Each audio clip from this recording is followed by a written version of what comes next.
Hello guys, कैसे हो आप सब। राधे राधे। आ चुके हैं आप टीचिंग ज्ञान प्रो चैनल पर। आप लोग देखो, आज हम पढ़ाने जा रहे हैं डेसिमल से ऑक्टल। डेसिमल से ऑक्टल में कैसे बदलते हैं। आप लोग को हम पढ़ा चुके हैं डेसिमल से बाइनरी में कैसे बदलते हैं।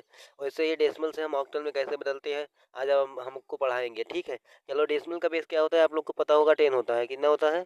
10 होता है। एंड ऑक्टल का कितना होता है? 8 होता है ना। ऑक्टल का 8 होता है। तो आज हम सबसे पहले आपको पढ़ाने से पहले कुछ बताना चाहते हैं।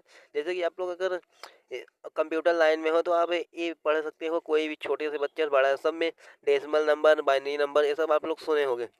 क्योंकि कंप्यूटर इस समय बहुत इंपॉर्टेंट हो गया है। सभी लोग को कंप्यूटर लर्न आना चाहिए, लर्निंग करना चाहिए। ठीक है, क्योंकि कंप्यूटर हर हॉस्पिटल में हो गया, एजुकेशन लाइन में हो गया, कहीं भी देखो आपको कंप्यूटर द्वारा काम होता है। ऑनलाइन काम सब पहले क्या होता था कि जाना पड़ता था, अब सब मोबाइल एंड कंप्यूटर द्वारा हो गया है। तो उसी लिए आप लोग को कंप्यूटर की नॉलेज होनी चाहिए। ठीक है।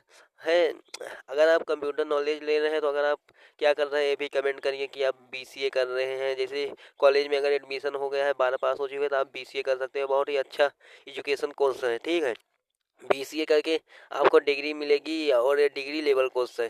प्लस आपको स्किल, जैसे इसमें सी लैंग्वेज हो गया, कोडिंग हो गई। कोडिंग में C language, Java, Python and C plus plus, ये सब सीखने को मिलेगी। एआई वाई सब इसमें है। ठीक है, तो इसीलिए मैं बता रहा हूँ, बीसीए अगर आप करना चाहते हो तो अभी ये एडमिशन ओपन हो गया है, तो आप बीसीए कर सकते हो। ठीक है, चलो आज हम आपकी टॉपिक के बारे में ही डिस्कस कर लेते हैं कि क्या है पहले डेसिमल से ऑक्टल में कैसे बदला जाता है। फिर अगर आप लोग को जानकारी चाहिए इसके बारे में तो मैं आपको डिटेल्स में एक अलग से वीडियो लाऊंगा। धन्यवाद। चलो स्टार्ट करते हैं, डेसिमल से ऑक्टल में कैसे बदलते हैं। डेसिमल देखो, 10 दिया है, बेस होता है इसका 8। अगर इसका एग्जांपल हम कुछ ले लेते हैं, जैसे हो गया 7 5, 7 5 हो गया। इसको हमको किस में बदलना है? ऑक्टल में। जब ऑक्टल में बदलना होता है तो इसको क्या करते हैं, 8 से डिवाइड करते हैं। 8 से डिवाइड करोगे तो 8 से कितना आएगा? 8 9 72 होगा। 8 के बाद 9 बार जाएगा, 8 9 72, कितने बार? 9 बार। कितना बचा? 72 जाएंगे, 3 बचा। फिर 8 का 8, कितने बार का? 1 बार। कितना बचा है? 1। तो इसका क्या हो जाएगा? 75 को हम डेसिमल में बदले, कितने को? 70, कितना था? 75। 75 से हमको किस में बदलना था? ऑक्टल में। ऑक्टल में बदले तो इसका क्या आया?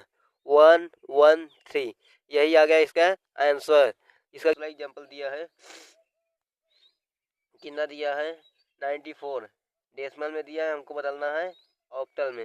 तो इसको हम ऐसे लिखते हैं 94 एंड डेसिमल से ऑक्टल में, यानी 8 से भाग देते हैं। तो 8 से भाग देने में कितना? 8 1 का 1 हो गया। फिर कितना हुआ? 16। फिर एक बार जाएगा तो कितना बचेगा? 6 बचेगा। फिर 8 से करते हैं, एक बार जाएगा तो कितना बचेगा? 3 बचेगा। तो अब इसका आंसर कितना आया? 94 को डेसिमल में बदले तो इसको बदलने पर आया हमारा 136। क्योंकि आप लोग को पता होगा कि एक यहाँ से होता है down to upper, down to upper होता है। ठीक है, धन्यवाद। हेलो दोस्तों, कैसे हो आप लोग। आशा करता हूँ आप लोग स्वस्थ होंगे, मस्त होंगे। आज हम आपको पढ़ाने जा रहे हैं टीचिंग ज्ञान प्रॉपर हेक्साडेसिमल, यानी कि डेसिमल टू हेक्साडेसिमल में कैसे बदलते हैं। जैसे डेसिमल में कोई नंबर दिया रहेगा तो हमको हेक्साडेसिमल में कैसे बदल, जैसे हमको पता होगा डेसिमल का बेस कितना होता है? 10 होता है। तो डेसिमल का 10 और हेक्साडेसिमल कितना होता है? 16। तो हमको जैसे डेसिमल में कोई संख्या दिया रहेगा तो उसमें हमको हेक्साडेसिमल में कन्वर्जन करना है। आज हम कन्वर्जन इसके बारे में, पहला एग्जाम्पल, जैसे आपको एग्जाम्पल से समझ में आया था तो आज हम एग्जाम्पल से ही बता दे रहे हैं। अब तो ऐसे पता चल गया कि जैसे डेसिमल में दिया था हेक्साडेसिमल में, अगर डेसिमल में जैसे 5 7 दिया है, कितना दिया है डेसिमल में? 5 7, एवं इसको हेक्साडेसिमल में लाना है। तो हेक्साडेसिमल में बदलने के लिए आपको सबसे पहले, जैसे डेसिमल से बाइनरी की है, डेसिमल से ऑक्टल की है, वैसे डेसिमल से हेक्साडेसिमल में भी होगा। जैसे 57 दिया है तो यहाँ पर बीच में लिख लो, और किस में बदलना है? हेक्साडेसिमल में। ऑक्टल में बदलने के लिए यहाँ 8 से भाग देते थे, बाइनरी में 2 से, और इसमें हेक्साडेसिमल है तो 16 से भाग दोगे। तो 16 से भाग दोगे कितना आएगा?